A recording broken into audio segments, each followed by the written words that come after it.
नमस्ते, प्रणाम। मैं आप लोग को तुलसी माता के भजन लेकर आई हूँ। भजन पसंद है तो लाइक सब्सक्राइब शेयर जरूर करिएगा।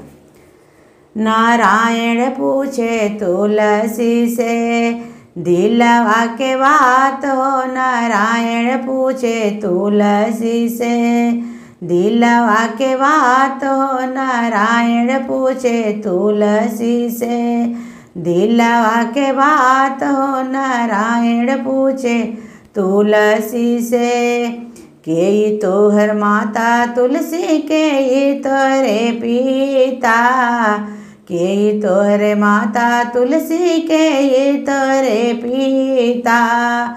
कौन नगरिया में भइल बा बियाह हो। नारायण पूछे तुलसी से दिलवा के बात हो। नारायण पूछे तुलसी से कौन नगरिया में भइल बा बियाह हो। नारायण पूछे तुलसी से दिलवा के बात हो। नारायण पूछे तुलसी से धरती हमरे माता हावी मेघा हमरे पिता। धरती हमरे माता हावी मेघा हमरे पिता।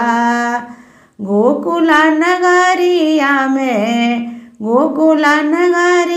में भइल बा बियाह हो। नारायण पूछे तुलसी से दिलवा के बात हो। नारायण पूछे तुलसी से दिलवा के बात हो। नारायण पूछे तुलसी से कहवा तोहरे नैहर तुलसी कहवा तोहरे सासुर। कहाँ तोहरे नैहर तुलसी कहाँ तोहरे सासुर।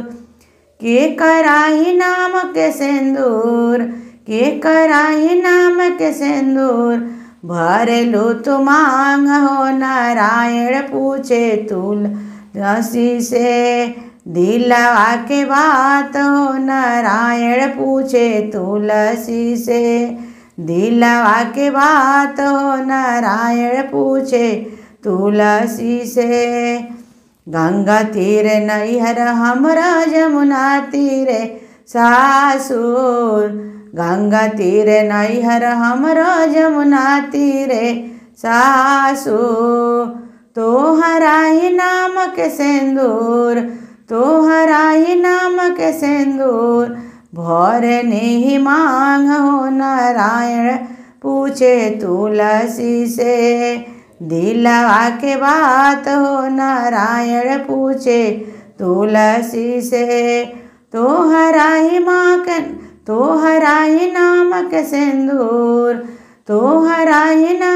सिंदूर भरने ही मांग हो। नारायण पूछे तुलसी से दिलवा के बात हो। नारायण पूछे तुलसी से।